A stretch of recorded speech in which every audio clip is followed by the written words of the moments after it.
Ed here with the Digital Digest, and today I wanted to share a quick unboxing and first look at the CORSAIR K70 RGB MK.2 SE. Priced at roughly $180 US. This is one of the most expensive wired gaming keyboards on the market. It actually is right now more expensive than Corsair's own top-of-the-line, the K95 Platinum, which I've been using since its launch. But what's interesting about this K70 MK.2 is that, as you may have noticed, we've got the silver and white combo. Now, these are Cherry MX switches. If you're looking for brown or blue or just the speed switches in general, you will have to look to the other color variation. I believe this one only comes with the Cherry MX switch. Now, it is also more expensive. You are paying for the aesthetic that you're getting here.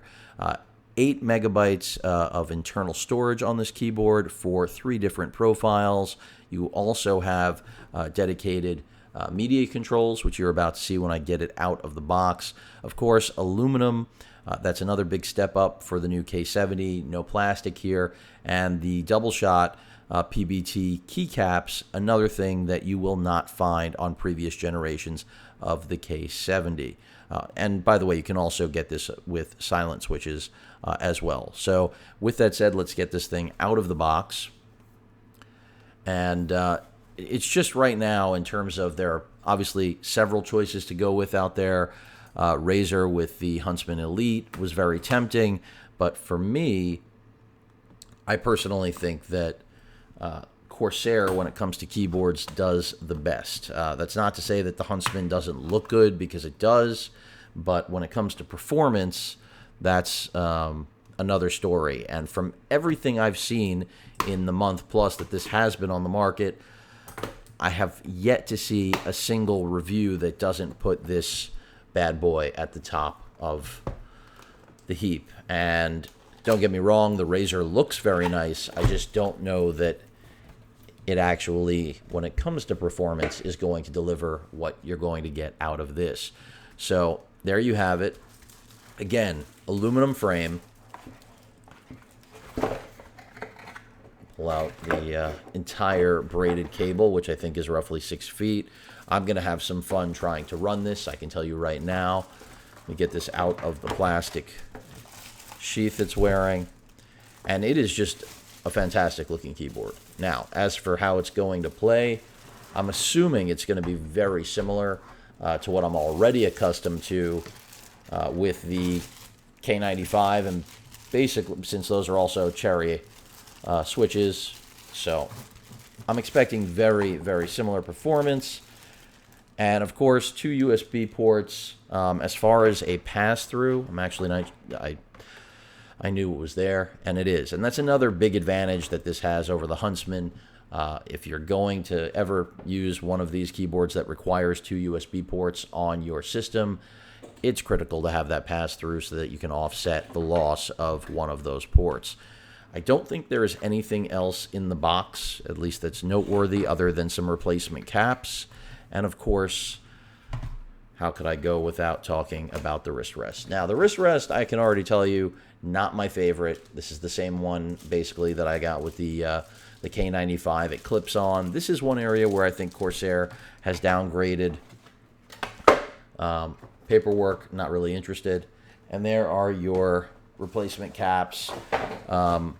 We, of course, do not have any G keys with this keyboard, but you do still get the replacement caps for what you would generally use for just about any game on Earth in order to differentiate if you desire beyond the RGB. Now, with that out of the way, let me go ahead and hook this up so you can actually see what the RGB looks like.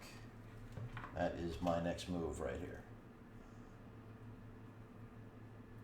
And again, for $10 less, I believe you can pick this up. You know, sans being relegated to the Cherry switches, but that's really up to you. I'm going to go ahead and zoom in on this, give you a tighter shot.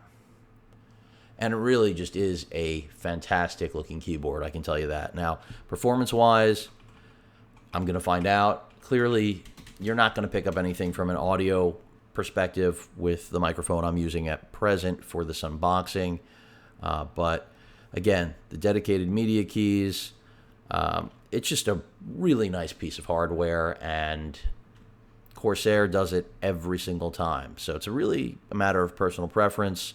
When it comes to design cues, obviously, I like what Corsair does. Their products stand up. The company stands up when it comes to warranty-related issues, and that's nothing new to me. This just happens to actually be a really gorgeous piece of hardware, besides the fact that it's also made well. But we'll see what my experience is like with it. And, of course, Corsair's software is also solid. That's another thing I just can't throw into Razer's wheelhouse, and that's another thing that would keep me away from the Huntsman. As cool as the Underglow is, I also think it's a little bit too much, and that's coming from someone who's got enough RGBs in my custom-built system to kill a horse, even though that makes no sense. At any rate, hope you enjoyed the unboxing. Any questions or comments, please feel free to post them. Oh, you know what? I'm doing a close. I didn't even get to the back of the keyboard. Started looking at it. For those of you wondering, I did want to point this out. We do have feet on this thing. That's also noteworthy. And I know I was doing the wrap-up. Look at me trying to just leave you. I'll show you what the wrist rest looks like. As I mentioned, I do kind of despise it. It's a little bit different in design, but it should just snap right on. I'm doing this blind because it's fairly obvious to tell. There it is, how it should snap on. I believe we're good to go just like that. So I'll go out a little bit wider. I think that's it. Looks like it. There you have it on a wide shot. And yeah, I don't know that I'll be using the wrist rest, but we'll see. We will see. At any rate, again, that is the K70 RGB MK.2 SE silver aluminum body with the double shot white PBT keycaps, which I can tell you are very nice. I mean, I do feel it just feels a lot more like the K95 with a smaller form factor and a much nicer overall aesthetic. So, as I was saying earlier, any questions or comments, please feel free to post them. Hit that like button, and as usual, please feel free to subscribe. Later.